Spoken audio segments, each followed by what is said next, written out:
Okay, folks, welcome back. This is going to be turn one playthrough of the Solitaire variant for Plains Indians War by John Poniske. So before we start drawing cubes out of the bag, and there's 7 in there, we have to conduct the custard card. It was drawn in the initial draw hand, and if you know the regular rules, this has to be done immediately. So we put it in the discard pile here, and what it calls for is grab 4 cubes from the pool and put them in the highest northern concentration. This kind of simulates the Little Bighorn, but it could be not necessarily in the Montana mountains.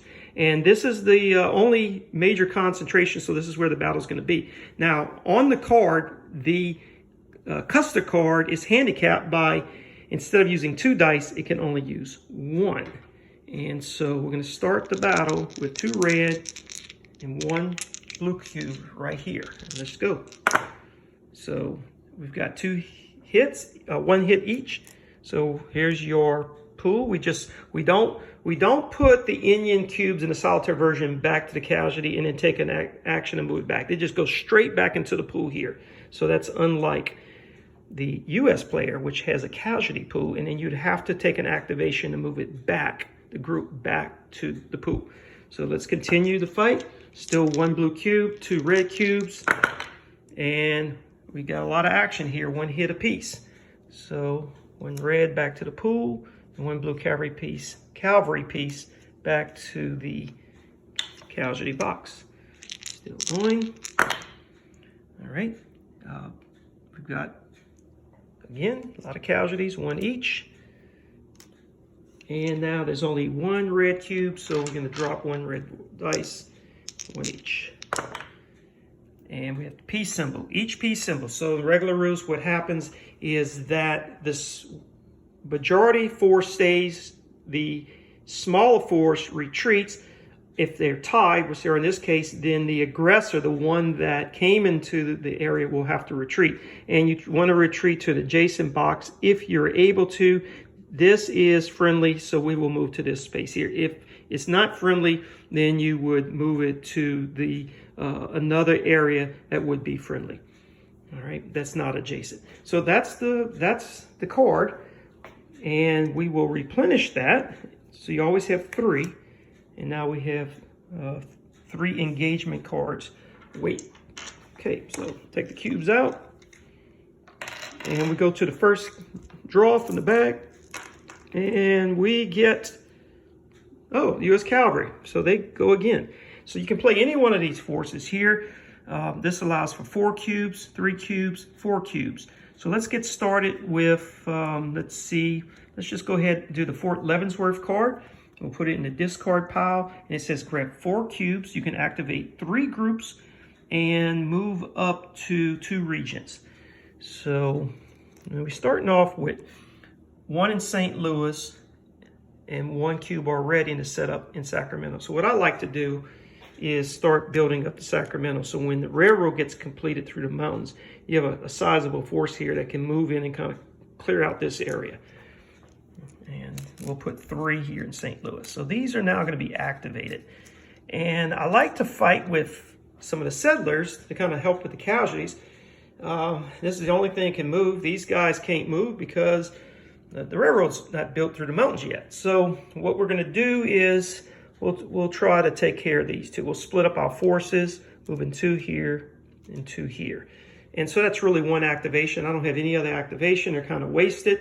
And we have an engagement.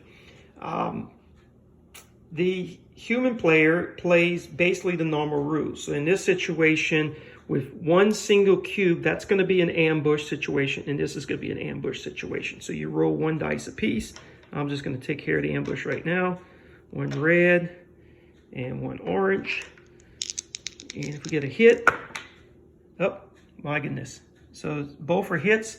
So in each area, we're going to remove 1 blue cavalry cube as a casualty, and that hurts.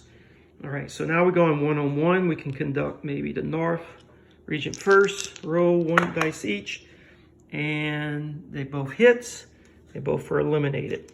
Well, it clears out that area for the settlers when they get their turn. Okay, now for the southern territory here, and by the way, these are all labeled, so this is labeled right along the tracks. Northern Territory 1, 2, 3, 4, and 5. And Southern Territories 1, 2, S3, S4, and S5, and then the rest numbered up to 12. So, but that makes it easier than 1 to 5. So we're conducting an engagement in S5, and we're going to put up the red cube. We're going to get 1 orange cube, and 1 blue cube, the roll, and both hits again. I've never rolled this many hits this fast before. So it empties that territory. The cavalry's hard hit, so there's no representation on the board. And that's it. That's it for the blue. You have to replenish their card here. Make sure they have 3 in their hand. And there we go. Now we draw again. This is how quick this can go.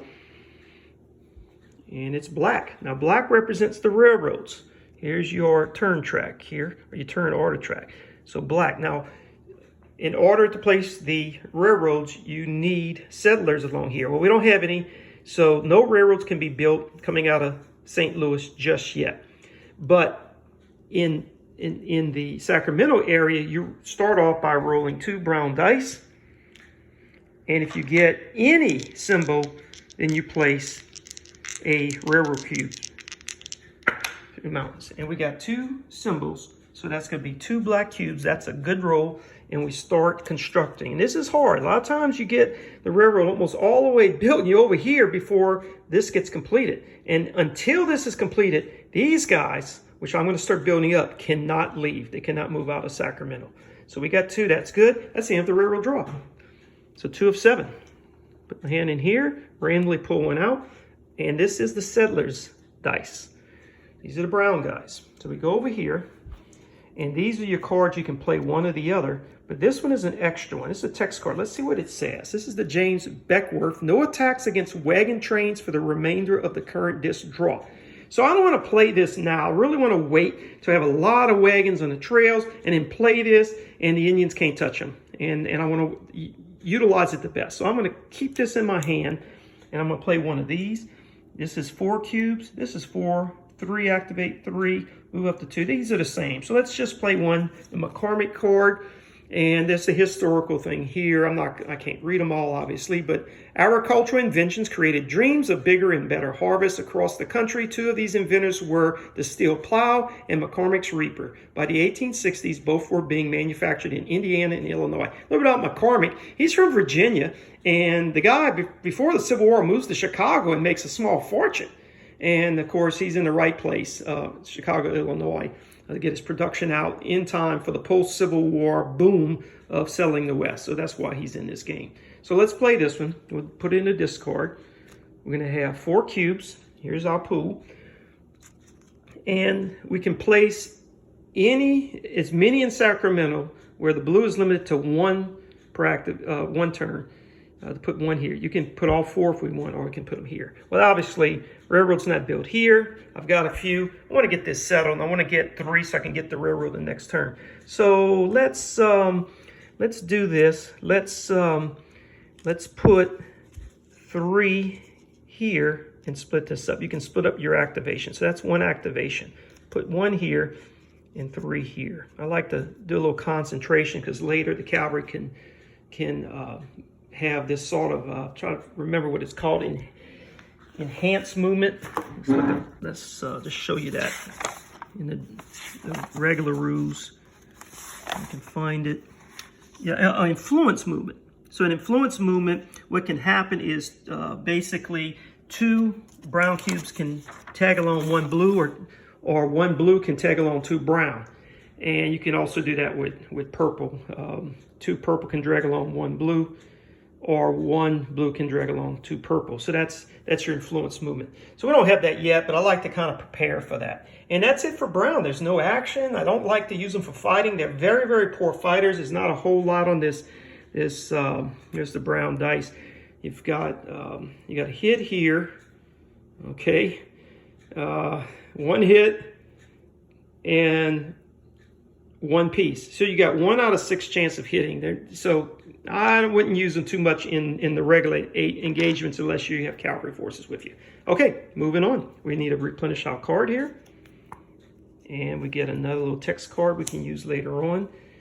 Let's go ahead, pull the disc out, and it's red. Okay, now you're going to see the Solitaire variant in action. So for red, we don't have a player playing this, and I don't want you to follow some complicated bot of how to move and that. Basically what you have is low intensity conflict, hit and run guerrilla warfare. They hit, you don't know where they're coming, and so I think it's more realistic this way. So basically what we're going to do, we're going to take two D12s.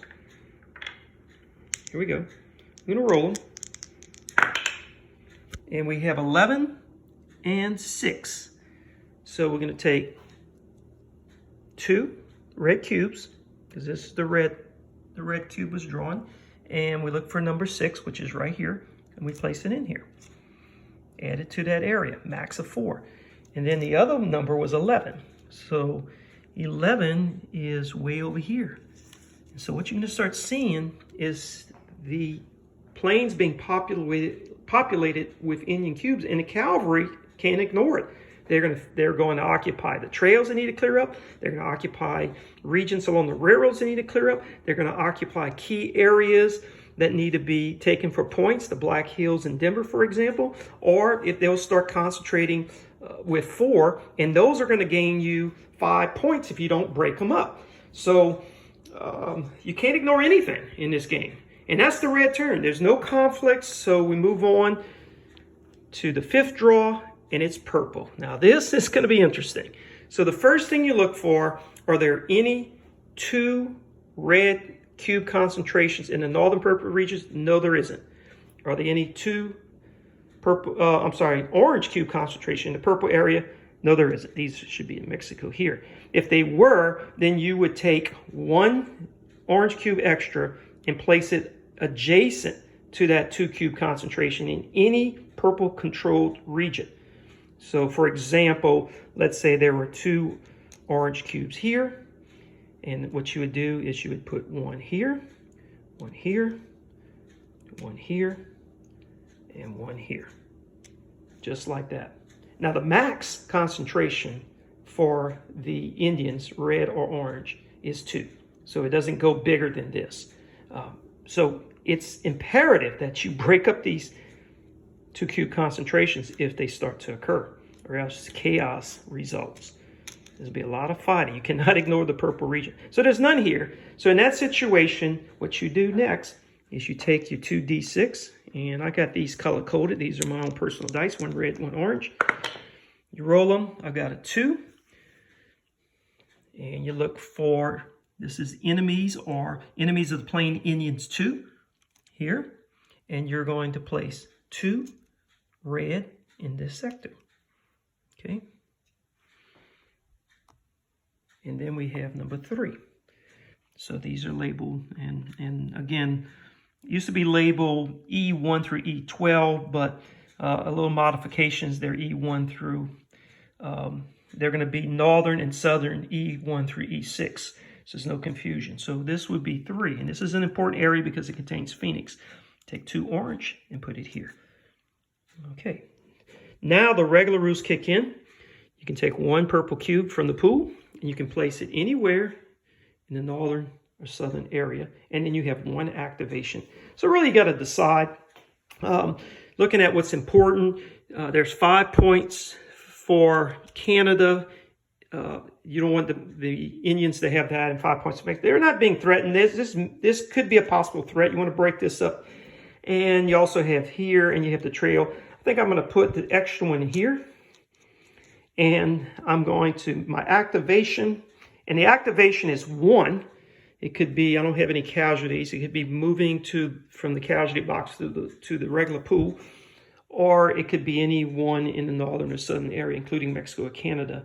So I'm thinking, I'm going to concentrate. Maybe what I want to do is, I like this. I like to keep Mexico strong here. Yeah, let me do this. I'm gonna move this guy here to give sort of a force. All right, so now we have 2 engagements to take place, one in the north and one in the south. So let's take care of that. We have 2 purple dice. These have should have a couple of hits on them, I believe. You got a piece, and yeah, 2 hits and a piece. Now, there's in the solitaire rules, there's no retreats. The piece symbols are ineffective. The U.S. player, which controls the purple, can voluntarily retreat 1 cube per blank if it so chooses. But the Indians can never retreat in any engagements. They're there. They can't move. They can't advance. They can't retreat. So let's do the northern one. 2 purples dice and 2 red dice. Roll, and we have blank, blank, and hit. So purple gets 1 hit on red. We remove it. Takes 1 red dice out the way, and you just continue to roll till somebody wins. So we got a red hit and a purple hit. And so 1 each. Red goes here, purple goes in the casualty box, and that's the end of that engagement. We broke up the two cube concentration of red, and we eliminate them. So we maintain control of the north. In the south, we got the same thing. Replace the red cubes with orange cubes. 2 purple, 2 orange. We roll. And yes, purple has 2 hits to 2 blanks for the orange, and that takes care of that threat. And that's the purple's turn. We now draw 2 more discs in here somewhere, and I have yellow. Okay, now you're going to see the wagons. So the wagons, and I asked the designer about this. The first thing you do is you take 2 wagon cubes, and these will be white in the final production, I'm hearing. You place them in St. Louis, but there's already 2 in the St. Louis box. So you really, the first turn, you're starting out with 4 wagons. And then every turn thereafter that you draw the yellow, you start out with 2.